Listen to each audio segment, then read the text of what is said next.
PlayStation uses great games. PlayStation.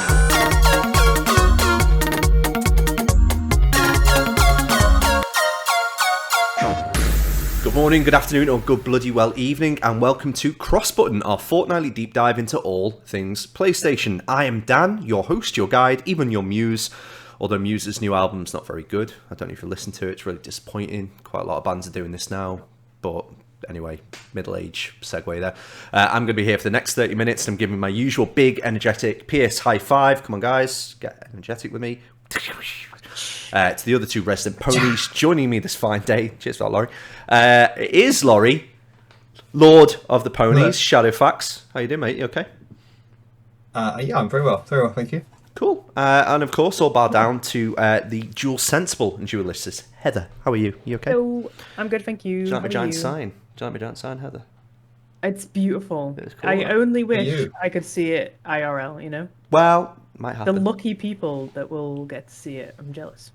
It might happen yet. We never know. We never know. It's a This giant is your sign. EGX sign, just for... It is my audio EGX listeners. sign for the A audio big giant listeners. EGX sign. Do you remember last year trying to... we couldn't get rid of it at the end of the night. I was trying to hide it under someone's stool or something, wasn't I? Alex hid it with a Seem load to of remember. security guards. He went over, gave them a little wink, and they were like, I don't "Go think on." he then." didn't hide it. I think he asked... He sort of did some backhander or did some sort of secret handshake, and they Little managed bit to of that. store it with all of the other security stuff. So as Xbox fans, he just went over and he just went, and then they put it behind there for us, and they're absolutely fine. Also, like, poor gaming. Let's go. Oh, Ooh, harsh.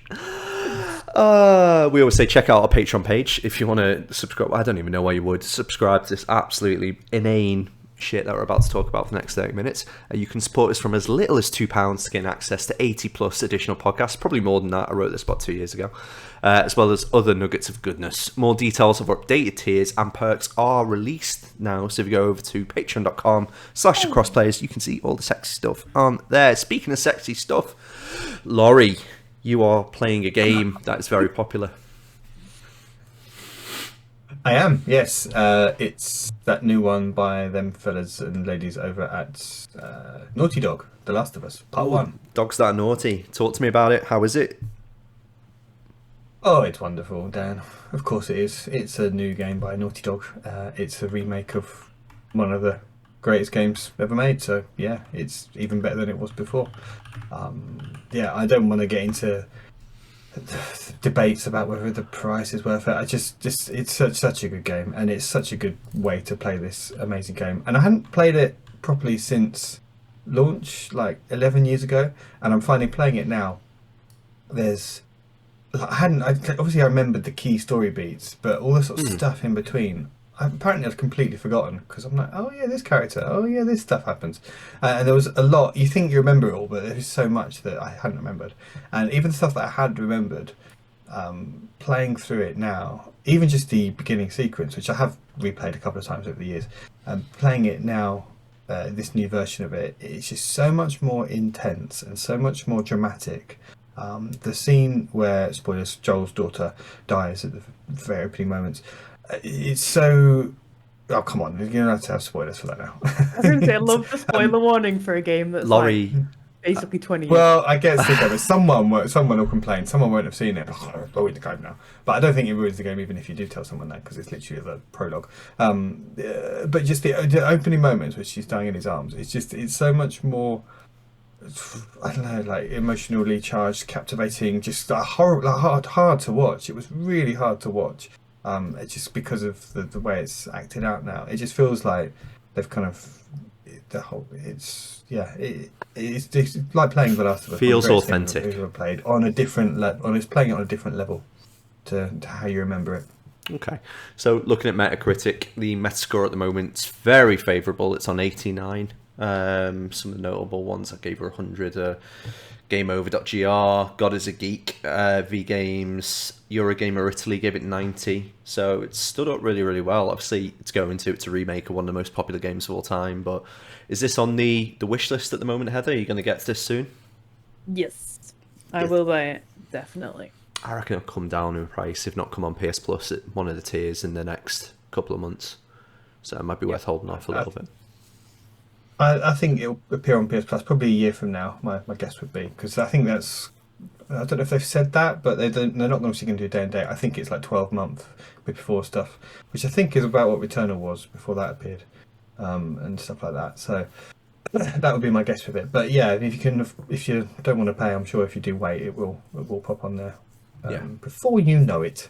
And the other thing I really like about it is that the second game builds on it, and there's lots more kind of skill trees and open areas, and I didn't like all that. I prefer this kind of more focused.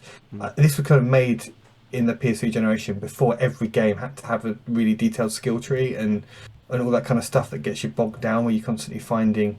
I don't know, because in this game you do have to kind of look in drawers and cupboards for things, but I feel like Last of Us 2, brilliant game that it was, really went to town on that, and you had to kind of search every drawer and cupboard for cogs and pills and stuff. And that I think I got fed up of doing that with Last of Us 2. That was something that I didn't like about it, because it felt like it kind of distracted me from the actual story it was telling, that I was constantly slowing down to looking every corner of the bloody room to see if there was any other cogs and pills that I needed to take. Well, I think we've spoken about it before, but just the way that you had Naughty Dog and Square Enix Crystal Dynamics, who we'll speak about in a minute, kind of going toe-to-toe in terms of where Uncharted was going and then where Tomb Raider was going.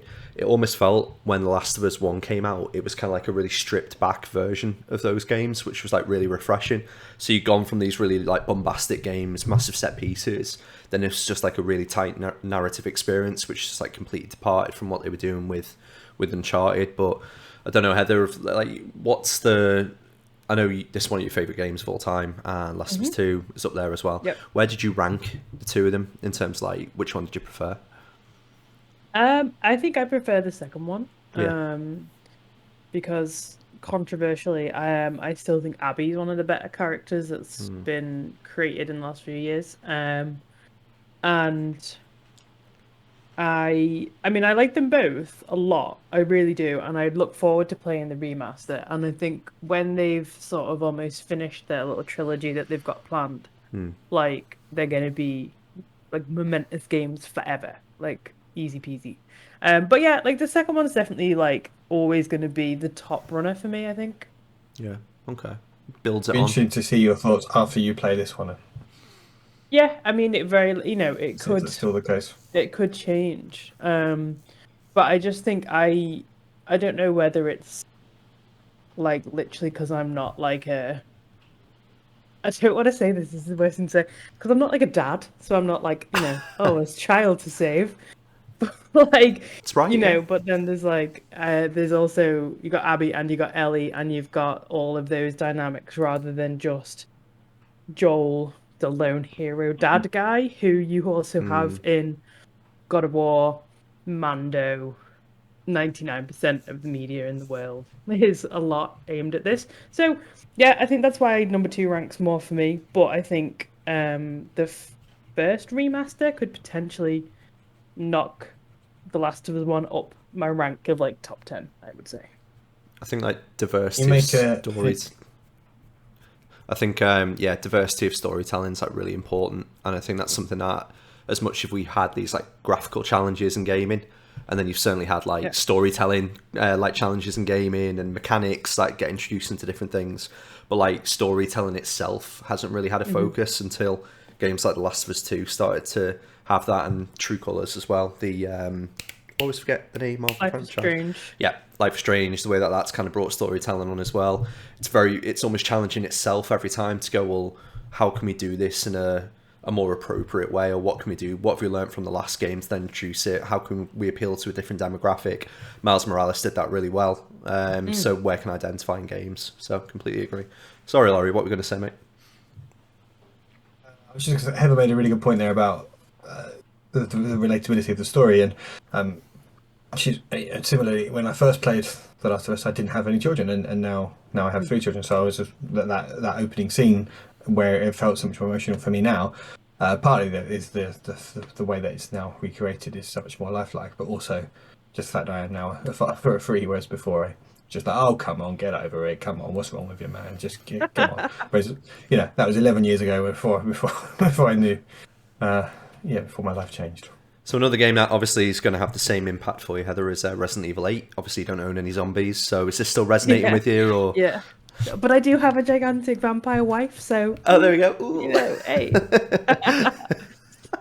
Yeah, I love it, man. It's so good. I don't know. I've been in a weird video game like slump since Elden Ring. I think. I haven't I really have bought as well. anything new, Agree with that. and I'm still on the no buying rule. So nothing will be bought till Ragnarok.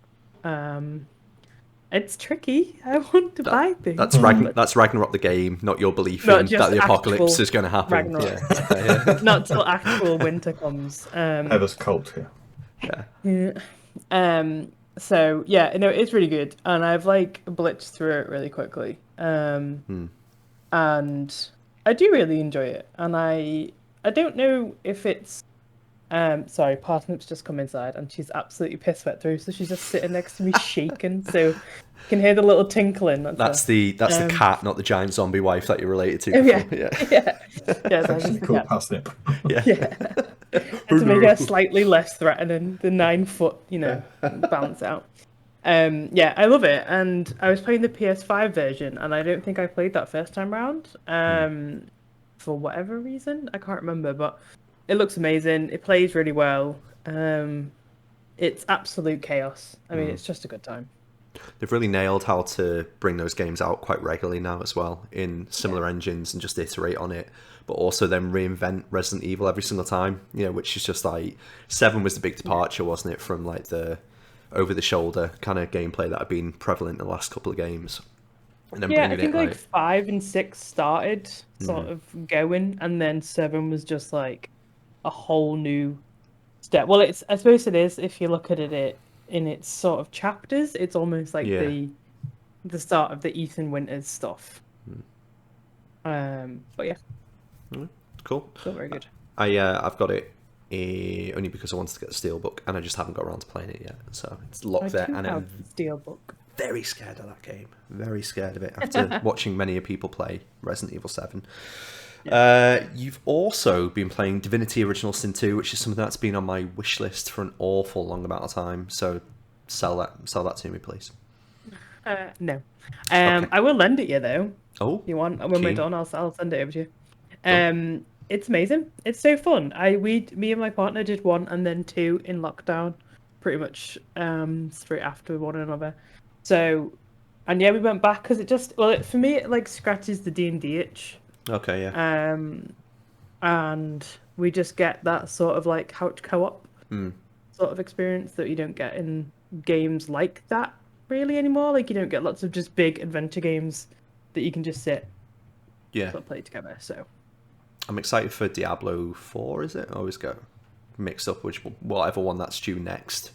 But I love those kind of I'm looking forward to Baldur's Gate 3. Okay, cool. Which is like super D&D, but it's like still potentially a good year off for consoles. Yeah, see, Diablo's not that D&D itch. It's kind of it's got similarities in terms of like lore building and all that kind of stuff, but in terms of the actual gameplay mechanics, there's nothing really that's D&D related. But Baldur's Gate is absolutely D&D based, isn't it? Yeah. So okay, cool. How far are you just in Divinity 2? We are. It's hard to quantify. We've done the first big sort of like chapter. I think probably we're maybe on the 4th, but I don't know. I can't remember how many chapters there are. Okay, cool. Okay, I'm gonna go. But you can put like absolute hours into it, easy peasy. Yeah, it's one of those games, isn't it, where I just think you can carry on playing it and then however you want to progress through it. But okay. Yeah, we did a particular fight last night that probably took 45 minutes. Nice. Okay, cool. Decent. All right, so we're moving on to a section that someone has named "If You Lose, You Lose," which I quite like. So we're going to keep that going forward. Amy Hennig, new Marvel Captain America / Black Panther game set in World War II era Paris. I got through that sentence very, very well, if I do say so myself. I'm going to move over to IGN.com. I'm just going to scroll in so the people that are watching the video can read. It's just the headline at the top, and it continues by Matt Kim. The new Marvel game from Amy Hennig's Skydance new media division is taking a different approach to the Marvel universe, teasing a game set in World War II era Paris, starring Captain America and Black Panther. In a moody cinematic trailer set to Vera Lynn's We'll Meet Again, it's not until the end we see Captain America's iconic shield and a brief glimpse of Cap and Black Panther facing off. The words King, Captain, Soldier, Spy then flash across the screen before the trailer ends with a shadowy look of our heroes. So, who put this on the news, and why do you think it was interesting? I'm curious. Well, Amy Hennig is obviously very, very talented, former Naughty Dog director, writer, producer, just all-round creator, and she's had a few games that keeps getting cancelled. She was working on a Star Wars game at one point, wasn't she? She's now seems to be settled on this game, so it should be a very good story adventure type thing. I don't know if it's I don't think it's a PlayStation exclusive or anything. Presumably it's going to be multi-platform. But I mean, it's just the fact it's got her name to it. It should be something to look forward to, and obviously Marvel game, it'll be massive. Just because anything Marvel based is these days. And was this announced at the Disney 23 or whatever it's called Expo? Yeah. Yeah. That. Cool. It does look cool. The graphics look incredible. I'm just watching the trailer now. I think there's a big gap as well in like Marvel games like this, like Spider-Man, and like action adventure-y types. So it'll be cool to see characters that aren't super, like, I don't want to say super common, because they are super common, because Black Panther and Captain America, so, you know, they're not like the niche guys, but they are not necessarily everybody's immediate choice for a video game, so it'll be interesting. No, fair. Yeah. I think the TV MCU, whatever you want to call it, is taking a lot more of a different approach in terms of the stories that it's trying to tell, like with successes and some things that are a little bit of a dud. But I get it's going to take a while for games to kind of do that as well. You know, it takes like a couple of months for people to just even start having a conversation about it, but then it takes years for something to be created. So yeah, if we get different kind of Marvel games that aren't the you know, Avengers or Guardians of the Galaxy that we had recently, then I think that's quite exciting. Okay, speaking of exciting, so there was the Ubisoft Forward, was it? Yesterday, that's correct. So I'm just bringing up the article on gamesradar.com, and obviously we're going to talk about Assassin's Creed. So, Assassin's Creed Mirage, everything we know so far about the game on gamesradar.com by John West. Assassin's Creed Mirage takes place in 9th century Baghdad with a much younger Basim as the central character. This is an opportunity for Ubisoft to return to the roots of the series and celebrate the action-adventure foundation that Assassin's Creed was built on 15 years ago. While it's true that Assassin's Creed Valhalla, Odyssey and Origins are some of the best open-world games of the last decade, there is a contingent of us out there who long for something smaller scale, more focused and dynamic.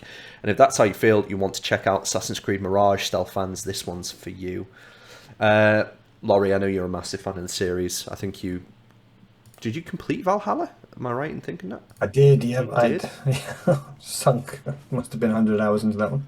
For your pains. But what's your kind of like... No, I enjoyed it. Yeah, what's your history with like the tighter collections, you know, the Assassin's Creed 1, 2 of the world, where it was a little bit more focused? Have you got much?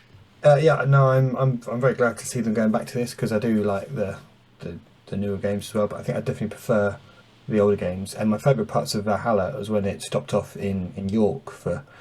You spend sort of 4 or 5 hours in York, and there was a section that's 4 or 5 hours in London, and there was the same in Paris as well. So those sorts of tighter bits, those bits felt like an old Assassin's Creed game, and so it's cool that they're going back to that sort of style with this one. They've not said this is going to be it. They're going to just... It seems like they're just going to alternate. Some will be the massive, huge ones. Some will be these smaller scale ones.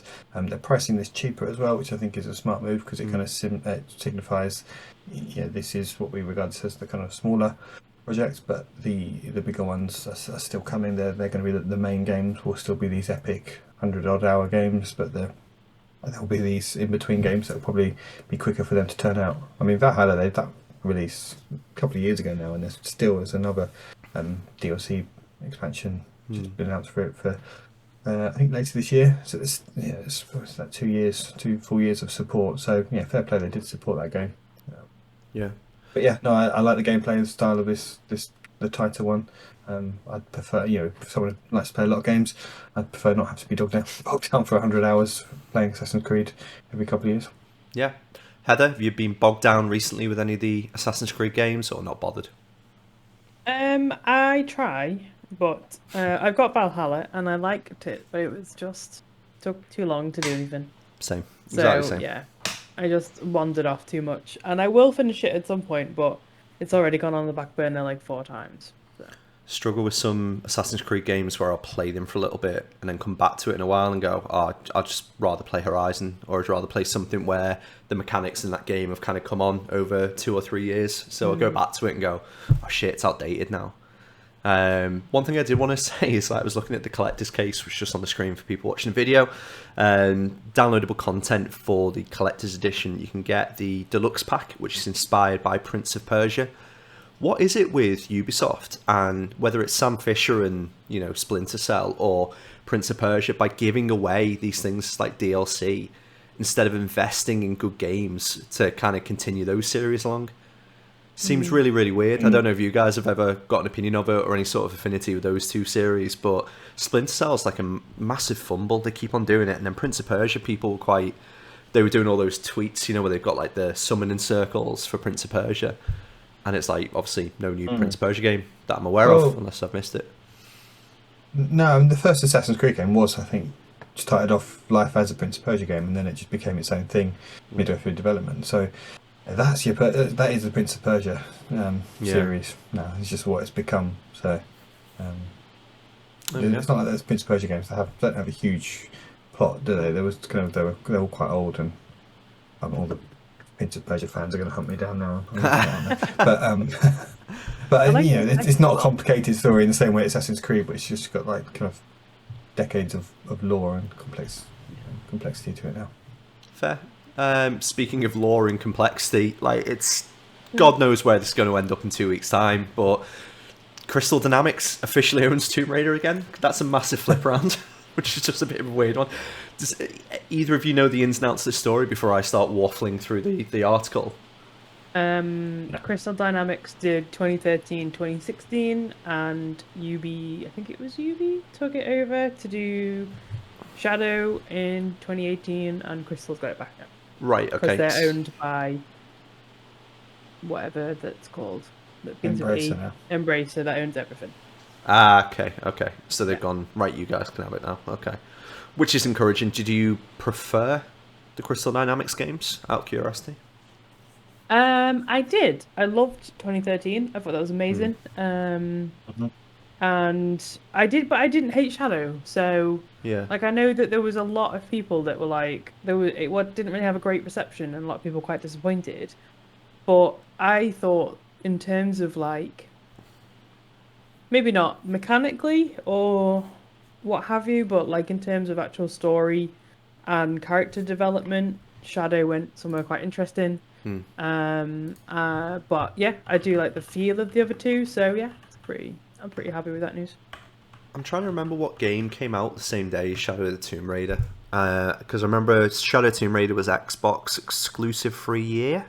Yeah, that was right, because it came out the same year as God of War. It came out on something the same day. Sorry if you can hear my clicking, people. You're thinking of... Was it the second one? That was the exclusive, wasn't it? No, it's the 2018 one, I think. Yeah, Shadow was. Yeah. I played it on Game Pass for the first bit. Yeah, well, so... It had the big demo on Game Pass for ages. Yeah, it did. So it was just... It felt a bit of a fumble, I think, that one, in terms of being only available to Xbox players. And I don't know... I don't think they've released the game since exclusive to one console that I'm aware of, or at least for a timed exclusive. So, but did kind of kill off the series, didn't it? 2018 stopped them from certainly going, oh right, okay, well let's make another one of these in 2 years' time, or 3 years, let's say. So yeah, it's be exciting to see what they do with it, because there is a bit of a gap in that area at the moment. In terms of platformer, you've got God of War, but I think that's just a completely separate kind. Whereas the traversal side of Uncharted and Tomb Raider was a game I really enjoyed. So to see where they kind of take that Be curious, but I doubt we're going to see it for another 2 years minimum. Okay, cool. And somebody's thrown this in at the end, I think, just for us to kind of banter over, but the PS5 overtakes Nintendo Switch to become 2022's best-selling console so far in the new Saints Row sold best on Xbox platforms in the UK, which was another little tagline on there. So Christopher Dring over at GameIndustry.biz continues. It was another strong month for PS5 in the UK, with stock levels up 56% in August. Just anecdotally, you guys, I'm constantly seeing Game have them in stock now. It doesn't seem to be an issue anymore. Yep. Yeah. So if anyone needs one, and you Yeah, can't it was always find one, going to reach that point, wasn't it? yeah, we thought that Eventually. But yeah, to be fair, when it's going into October, and we're only just getting to the point, well, I say going into October, start of September, going into October next month, and we've only just started to get a steady supply of them. That is interesting. The platform has moved ahead. The reason... Go on, mate. Sorry, go on. No, go on. I was Go on. going to say, the reason it's kind of interesting is it's showing the point that now that Switch sales, which is fully to be expected, this was going to happen at some point, the Switch sales have now started to slow down as it's a 5-6 year old console, and now the PS5 outsells it every year. It's kind of the first point we've going to have that tipping point now that Switch will start to dwindle, and I think it probably says more the fact that it will mean that we'll start to see Switch 2 at some point in a year or two's time, or we'll start to hear about it next year, I think. I don't think it's as much to do with Switch's decline as it is the PS5's success, because I think this PS5 is being held back until this point. So this is UK, but do we know what it is globally at this point? Because I thought PS5, it wouldn't have outsold the Nintendo Switch as a console, but certainly in the year, I would have assumed it would have. Yeah, I want to say 22 million. I saw something on Twitter the other day. We will find that out and we will discuss it next time, but I'd be surprised if the PlayStation has not sold everything globally in 2022, even with supply chain issues. So again, just in the UK, as a result, Sony Machine is currently the UK's best-selling console of the year. The platform moves ahead of the Switch. Nintendo's hybrid console also enjoyed a sales increase of 4% in August. Xbox Series X, S and X sales remained steady last month, but were still in third place. In total, near 125,000 consoles were sold in the UK during August, which rise of 20% over the month before. Very interesting. It says the next sentence, however, just under 880,000 consoles have been sold this year, which is a drop of nearly 36% compared with the first 8 months of 2021. So, with strong console sales down to the consoles just releasing, probably, and then also aftermath of COVID last year as well. So yeah, that's probably why. Yeah, I guess so. Interesting. Okay. Other than that, that is our news for the week. Anything else anecdotally that you guys want to bring up? I've said anecdotally at 4 or 5 times this podcast, so it's probably my new word of the week. No. No? Nope. Okay. Any plans this week? Anything exciting you guys are doing? Just interesting. Going to fill 3 minutes here, make it 30 minutes podcast. I'm going out for dinner on Thursday. Oh, are you? Where are you going? Anywhere nice? Don't say, because somebody might find you. I'm going to the market that we go to. Ah, very cool. Very cool. That's a farmer's market. In a field in the middle of nowhere, we have lots of people and security cameras, and it's very well lit. So no one come and stop me, please. Near Norwich. Laurie, anything exciting? Go and see Mark. Yeah, I'm going to live in a reef. I'm afraid I'm off to Paris on Friday with my good lady wife. Very Okay. nice. Our Just 10-year wedding anniversary. just the two of you? Aw. Yeah, just the two of us. We yeah, can I don't make wanna it take my if we kids on our wedding try. anniversary. I don't know. Just don't make more of them. Yeah. That's the plan for the wedding anniversary. Yeah. Struggle. No plans. 1 night away. No. Bosh. 2 nights away, thank you. 2? Bloody Coming hell. back. 2 nights away, yeah. No. Mate, you're 12 a reef me now. Yeah. Terrible. Any nice plans while you're over there? You're going to visit Ubisoft's headquarters, or? No. I don't think. No, just drink lots of wine and eat some cheese and just wander about, really, and go out to the Alpha Tower, I guess, and that kind of stuff, to find some nice jazz bars and that kind of stuff. Okay. Yeah, eat some nice rare steak, really. That's the plan. Some rare steak. Can you maybe reenact a scene from Ratatouille when you're over there, just for me? Would that be okay? Yeah. One of my favourite films. Yeah, linguine. That one. Don't do that accent. You actually would suit a French accent. You've got that kind of. You've got those features, haven't you? Have I? I think I so. do. You do. I think if I very do. if I saw you merde, if I saw you screaming in a car next to me, Yes. but I it saw did that. Yeah, I saw that Assassin's Creed Unity. I played. Oh, look at that! could be that. Yeah, Full circle. that'll be you climbing up the Eiffel Tower. That was actually, talking of smaller ones, that was actually my favourite of the previous. Talking of smaller ones. Older. Smaller Assassin's Creed games. Unity set in Paris. Everyone hates that game, but that was one of my favourite. Speaking of smaller ones, it's going to be the podcast title for the week. And that is your lot for this week. Thank you for joining us on our fortnightly adventure. If you want any MOAR of this ruckus, that says more, or even podcasts about other consoles and a separate Xbox podcast. Oh, sorry, I can't even believe I said that or plugged it. Head on over to thecrossplayers.com, and if you click on the Discord link, you can find all of our rowdy bunch lurking about in there. If you want to go a whole step further, head over to patreon.com/crossplayers and throw some cash at us. Heather, it's been a pleasure. Thank you. Enjoy your meal in the field. And Laurie, enjoy Parry. Thank you. Really delayed reaction. That was maybe I wasn't being ironic. I I was genuinely waiting wanted for to some enjoy sort of yourself. sarky comment. No, there's no sarky I'm comment. waiting for some snark. No, genuinely have a good It's time. I'm always just snark. trying to be nice. There's always Have a nice snark time. with you, man. Have a good. Well, you have a nice time. Don't be as so well. salty. You have a lovely time. No, you have a nice time, Dan. I hope your plane isn't delayed. Hope you're fine. Okay. You're a God's star, but- sake. Right. Okay. Bye, everyone. Bye. Bye. Oh, remember, play cross. Oh. Button. Oh. Yeah. Nice. Buttons.